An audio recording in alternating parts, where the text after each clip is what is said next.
Yo, what's going on, everyone? This is Davidson. I'm super excited to share with you my colleague Glenn Voss, who is this amazing ball of energy. And yeah, No. you guys are in for. He's like the coolest guy I've seen and I've met in a while. So I think you'll enjoy this. You're too nice, Davidson. Too nice. But thanks for having me. Yeah, so just to give you all some context, so Glenn and I are both, we started around the same time, and we're both account executives in LinkedIn Learning Solutions um, in the small and medium business division. And he actually works in San Francisco, and I'm in New York City. And but even from across the coast, the guy still has packs an impact and has a positive influence. That's just the type of guy he is. I appreciate that. I'm not sure how, but I'll just take your word at this point. Hey, so I actually just in the last 5 minutes, like quickly just pinged your teammates just to ask, like, hey, like when just this is the question asked, like when Glenn walks into the room, what does he bring with him? And I'll share with you what your teammates said. So Danielle said, "Oh man, he's the ball of energy. He brings such a presence of kindness and excitement, and he's always laughing, encouraging all of us, and has little phrases like hi Oh, just to bring us all together and keeps the mood lighthearted." So she said that. oh, And then Aurora said, he brings a smile. I would describe him as a very personable, supportive, and encouraging teammate.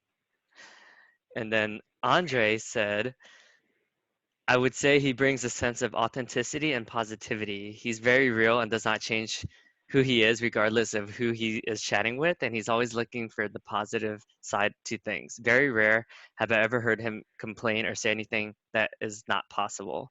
He's always looking for the way to get things done and never falls short of what's asked of him. And then he was like, he's definitely the get shit done type of guy. I'm not sure what Glenn they're talking about. I'm not sure that's.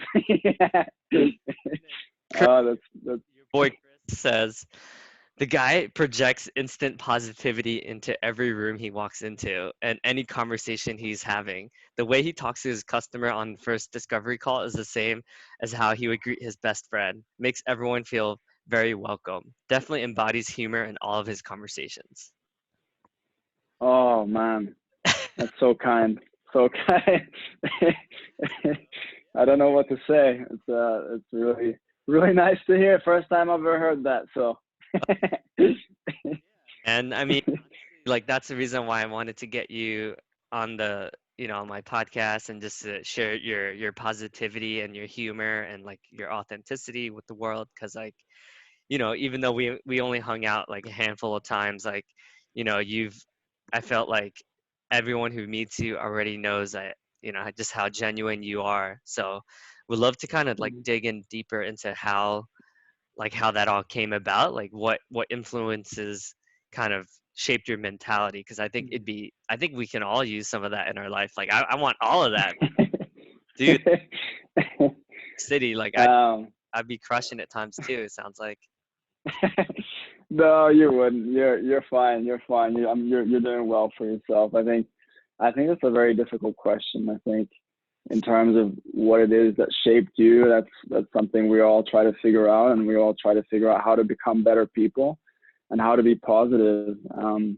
I would say there are many influences. I would obviously say family and friends, and my childhood and sports were always a source of positivity and a source of learning not to give up, and learning to also appreciate the things that we do have. And I think that's really what has shaped me. I found that there's not much good that comes for others as well as yourself if we're negative and if we're not trying to improve our current situations. And I think that's especially important during the challenging times that we're going through right now. With the social distancing, I'm usually a pretty social guy, and it is something that that I'm battling with as well. Is how do we stay positive? Um, Hmm. but I would say family, friends, childhood, and growing up in Munich, and always being in a sports environment has always been sort of a source of energy and positivity for me.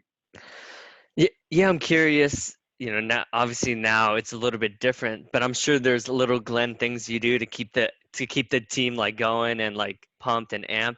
I'm curious as to what some of the things you're doing now to be adaptive and how you continuously like impact the team virtually now, maybe versus in person when you're like high-fiving people or whatever you do, your dance and stuff like that. Like I'm curious what you do now.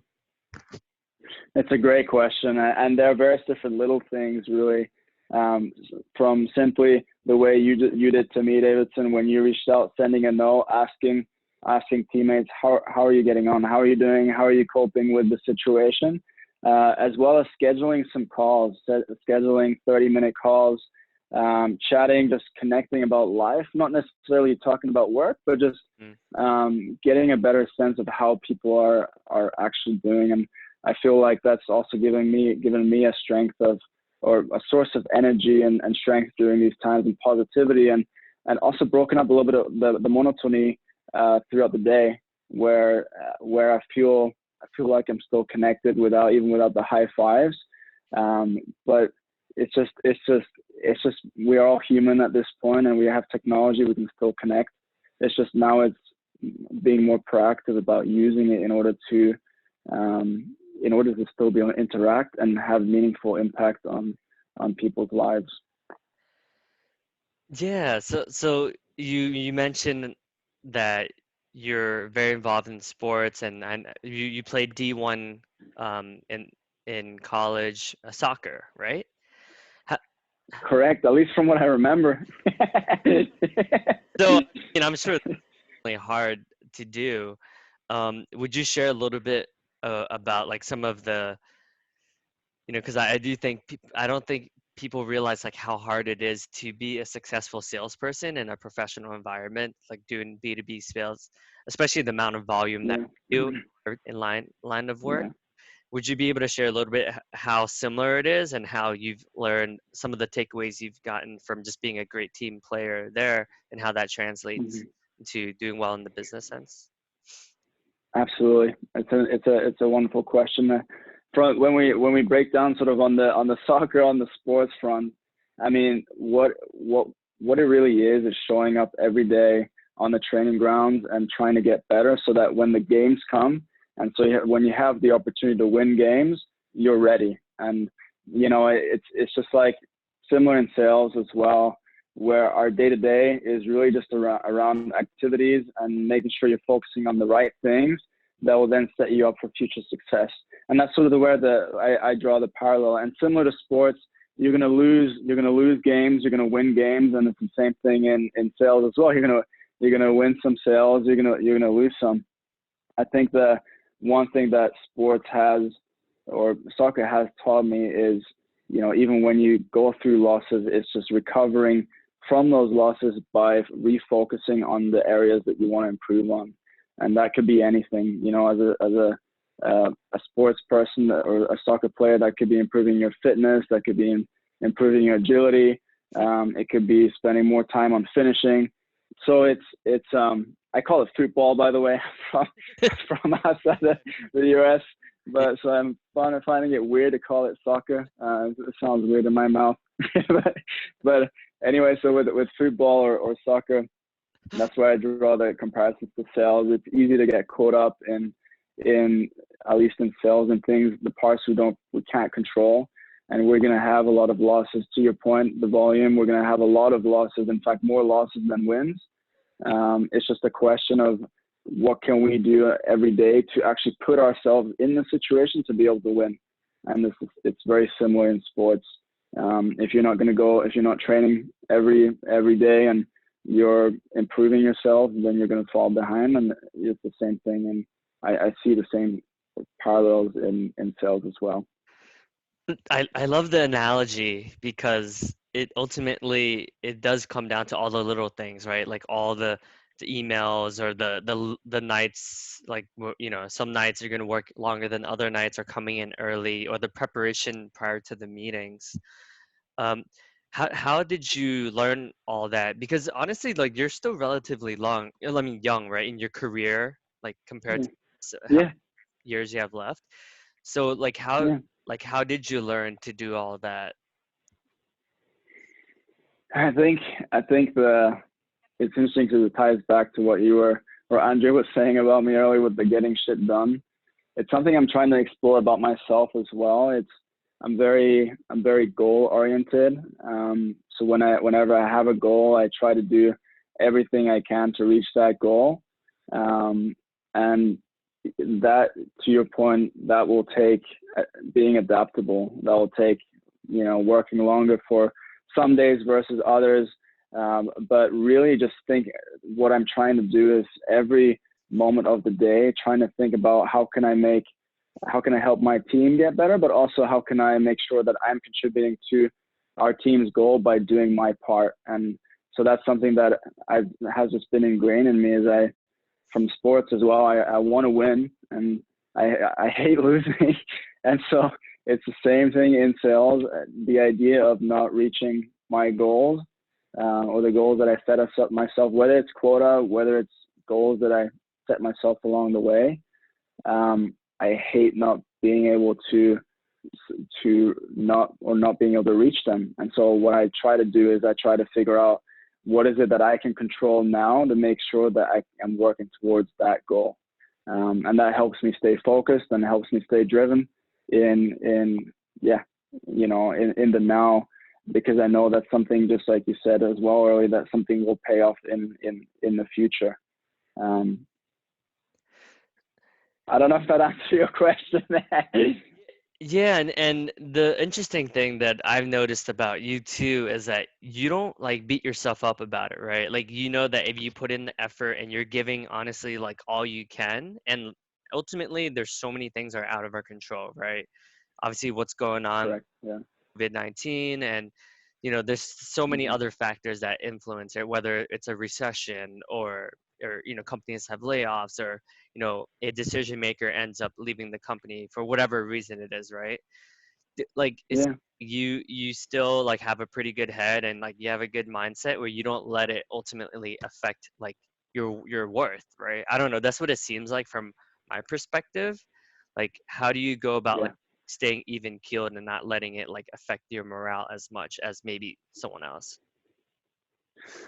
Oh, that's a great question, and it's funny because at times it does affect me, but what it does take is I mean, I would be lying if I said it didn't. I think from those that do work in sales and people that do work in sales, I mean, we know it.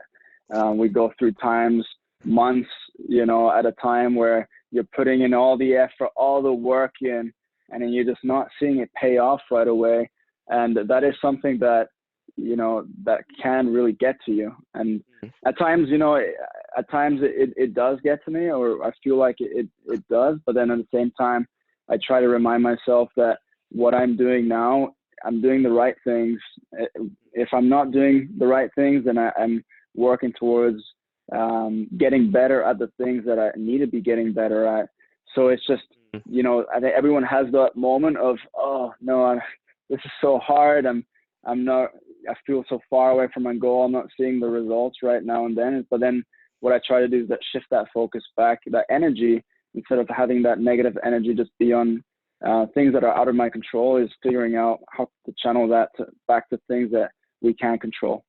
And so that's really what helps me then stay positive, and I try to set little goals then along the way, Mm. instead of thinking about there's only this big goal. Is setting myself little goals along the way to say, hey, using sales as an example, I want to be able to add 15 new prospects, or I want to be able to send 15 new emails to my prospects by the end of the day, or something like that, where you start setting tangible goals. That's really helped me in terms of staying positive and motivated and driven as well. And do you set goals like, hey, I'm gonna make like 10 people smile today, or I'm gonna give 10 high five, like that- it seems like, right? Like I don't know. I don't. It's funny. I don't really wake up thinking that way. Okay. But it's a good side effect, I guess, to have. So you You actually know, I don't do that. what was that? Oh, so you actually don't do that because it seems like something you I would. don't do that. No, it just seems to be a little bit of a side effect, you know.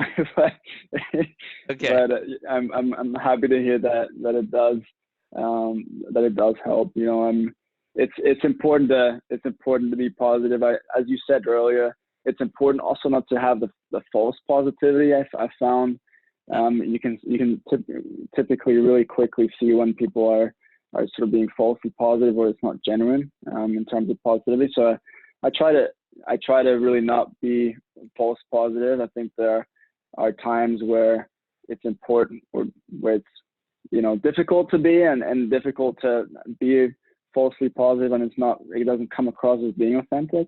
Hmm. Um, so it's an interesting observation for sure. Well, that's a good point actually, because like, what if someone? Because I've gotten feedback before, and it's like even though like let's say like my intentions are to be positive, right?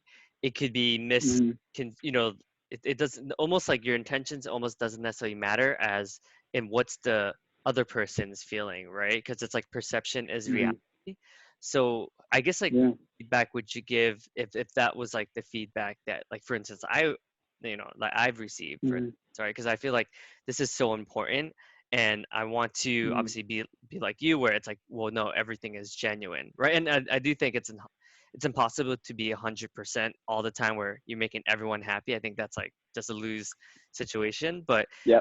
more so on the more authentic side, where like you said, sometimes it could come off as like disingenuous.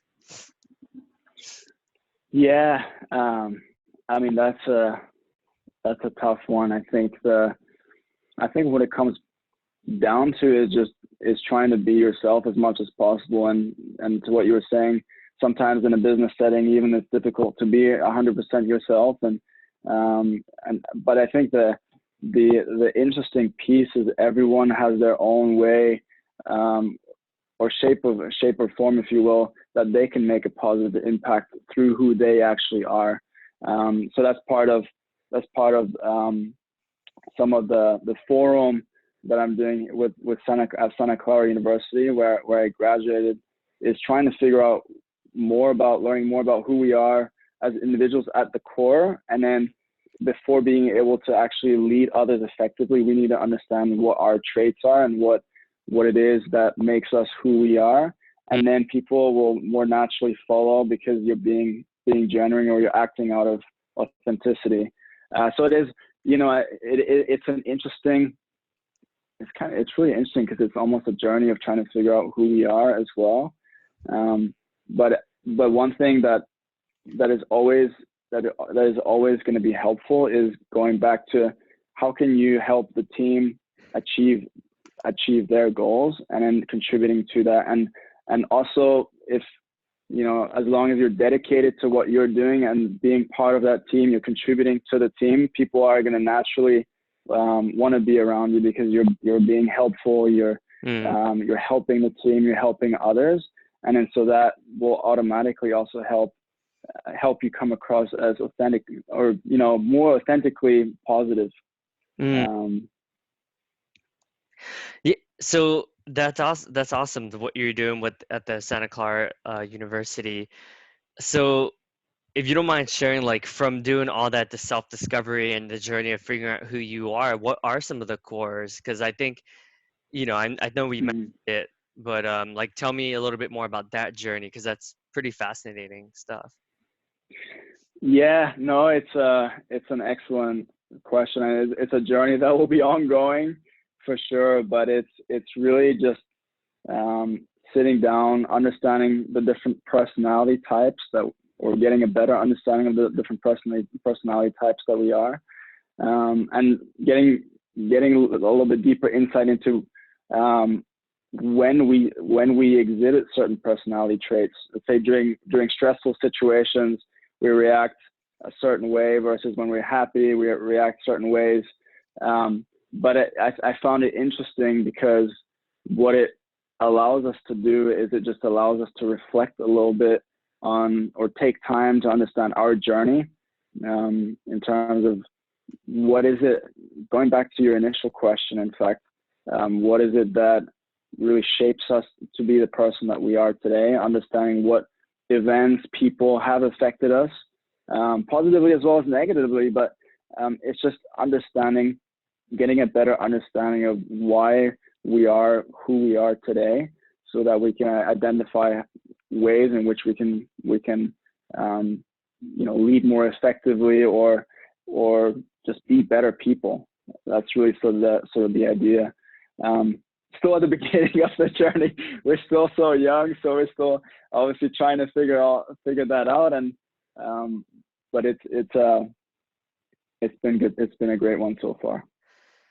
Yeah, and it's awesome that you are doing this like even this early, right? Because a lot of time people like eventually go through something and then they're like, all right, now let's dive deeper into that. So I think it's amazing that you're doing it this early because I'll go to because I know we share this common interest. Like I'll go to a lot of these self-development seminars and programs, like coaching programs. Yeah. I always hear from like people that are in their 60s, 50s, 70s, and they're like, "Oh, you're so lucky that you're doing it this early." Yes. Exactly. Had I known what you know now, I would have probably done things differently. I've heard that one too. Yeah. But it's interesting because like that's almost like not possible because if you hadn't have gone through those things, then you wouldn't have signed up Yeah. for the program. So all those things actually caused you to go through this. Whereas maybe if you didn't, why sign up, right? So it's like, Exactly. We'd find ourselves within Inception at that point. yeah. Oh, Well, and so, we talked a lot about mindset. We talked about, just like preparation and doing things that get us so that we can reach our goals. And it yeah, seems like, you're definitely a team player. And then it sounds like, did this program also help you read or try to understand other people as well? Because you mentioned the core of your being. So it sounds like you have a pretty good sense of understanding other people's cores, no matter how different they might be than maybe your core, right? exactly. And it allows us to really be, or to learn to be more empathetic to different personality types, and to take a step back and understand where that person is coming from. Because we all have certain triggers as different personality types that we lean towards. We're going to be more susceptible to certain triggers that trigger sort of the negative aspects, or more negative aspects of the different personality types. So what it's helped me do is get a better, or be more receptive to understanding where people are coming from when they act a certain way. And that can help in conflict management, but it can help in improving your relationships. And so it's an excellent observation, and that I would agree with you. And if you don't mind sharing, like and this is a practice like with anything else, right? But what are some of those different personality archetypes, we can call them, that took you a little bit longer to adjust to, that maybe a little bit more triggering than, maybe someone that's more similar to yours? Yeah, no, it's funny because I think there's sort of, I'm trying to think here, but the powerful person was an interesting one, Uh, because the powerful person is very sort of goal oriented, very driven, very, what I would almost describe as the alpha type personality. yeah, And it's not an easy personality to deal with. And it's interesting because, Davidson, in our role, we will talk to the C-suite at times, and I don't want to generalize in any form or fashion, but it is, at times we do come across to that powerful personality type in a CEO or a C-suite. And then it's just understanding, it's letting them speak, understanding that they don't have much time, understanding that they need to make a decision quickly, that understanding they have a million other priorities that are that they're looking to juggle at the same time, and just having a little bit of empathy, having empathy and compassion towards that, and just listening, instead of trying to really go against the powerful person and trying to almost argue in that sense. Yeah. It's just listening, and it's interesting because we've, as salespeople, one of the areas I've been trying to get better at is active listening, is just listening, and there's so much power that it has if we can do that effectively. Yeah, that's good awareness. I remember my old manager at my previous company, he called it egocentric dominant driver. So Hmm. he would like train and he said actually you would think that you would have to match them, but that doesn't work because then that causes more conflict. Instead, you would Yeah, let them talk and then like almost like, hey, like you're the, like almost play to their ego, and then it's like, hey, this was your idea, like, hey, this is, and then like and then eventually yeah, like, yeah, like, and then that more like you said, like butting heads, and then like before yeah, it's like, all right, like this deal's never gonna happen, right? yeah, Oh, exactly. that's good aware. Yep. Meeting fire with fire is not gonna work. But yeah, it's a great example that you shared that too. Yeah. Okay, no, this is all interesting stuff, really really fascinating. I feel like we can talk about this for days. There's so much to uncover in life. Yeah, yeah. So what's something that what people like don't know about you that you would like to share? I mean, I feel like you're obviously, like everyone says, like you're pretty open, you're pretty like authentic, but what's like something Mhm. about you that you feel like people like misjudge you, or people maybe might not know about you? Interesting. That's a that's a tough question. I think one thing I would say is I'm very routine oriented, and this could be a detriment as well. But I find I have sort of a regular exercise schedule on certain days. I have to be exercising after work, and the interesting part, I think, something that people may not know about me, or how that might be a detriment, is at times I don't feel like I'm as flexible as I could be, because I love that routine, and so, when things do come up, it feels uncomfortable getting out of the routine, Hmm. and so when it comes to being flexible or spontaneous at times, I think that's something I struggle with, and I don't know if that many people know that about me either. Huh. No, that I think that's actually good. I think most D1 athletes have like a pretty good routine, like so that's good. And I think especially in sales, like you need a routine, especially now, right? Because like Yeah, throwing every yeah. routine off. So like I'm curious as to how was it adjusting to like this new routine? Like did it take you a week to get settled Hmm. in? And I'm sure you're still trying to work it out, but like how did you go about creating like a brand new routine, being adaptive and Hmm. everything? Yeah, it's interesting. I didn't. It goes against what I just said. I didn't really put a whole lot of thought behind it. We have a puppy, a dog, so I try to walk him here regularly throughout the day and try to squeeze time, um, during the day. But the interesting part is I found I haven't really had to really adjust my routine as much. Hmm. I found that without the commute, it frees up a little bit more time, so Uh, I can respond to emails I can respond to emails earlier in the morning, let's say, instead of having to wait to get to the office. So that frees up some additional time that I can then use to walk the dog, for example. And then at the end of the day, I'm still prioritizing exercising, because one thing that I found is I don't really enjoy being inside all day. And so I want to be able to get out, and just from a mental health standpoint, be able to change things up. But I haven't really developed a plan around it. I've been pretty,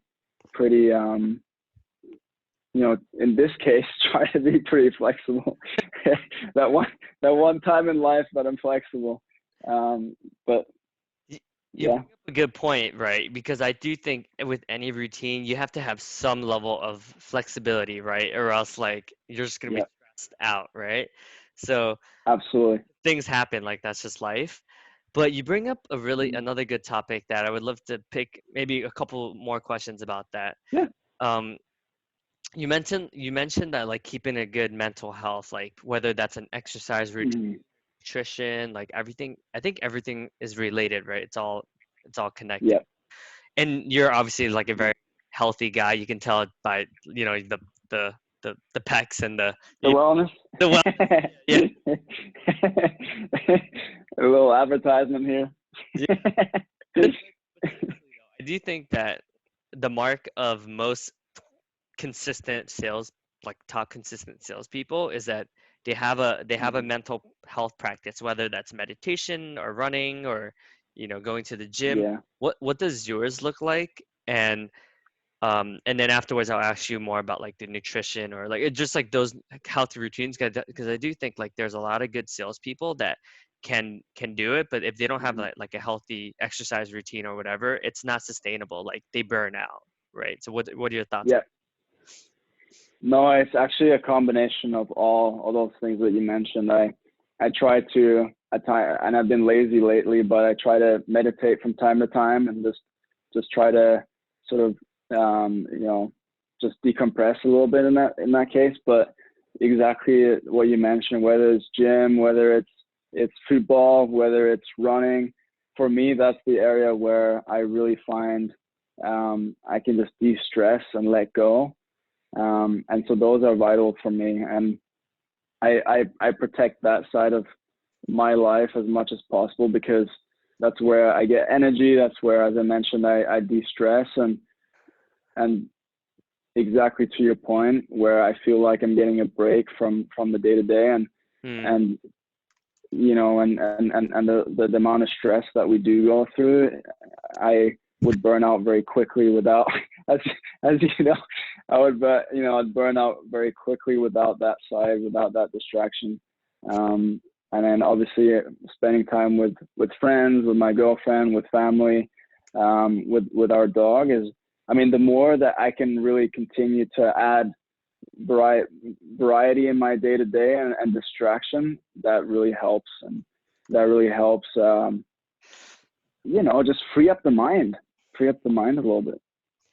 Yeah, well, thank you so much. I feel like there's so many takeaways from our conversation. I think just as like just Glenn being typical Glenn, you're able to see like the bright side of everything. It's like, oh, I don't even have to commute. Like, oh, I don't even have to. It's like while people are running around like freaking, it's like, oh, it's like, see, like that's the mindset that I think what makes you unique, and I think it's a breath of fresh air. So thank you for everything, Glenn.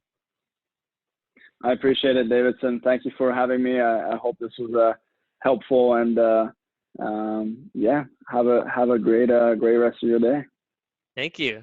Cheers. See you, my friend. See you.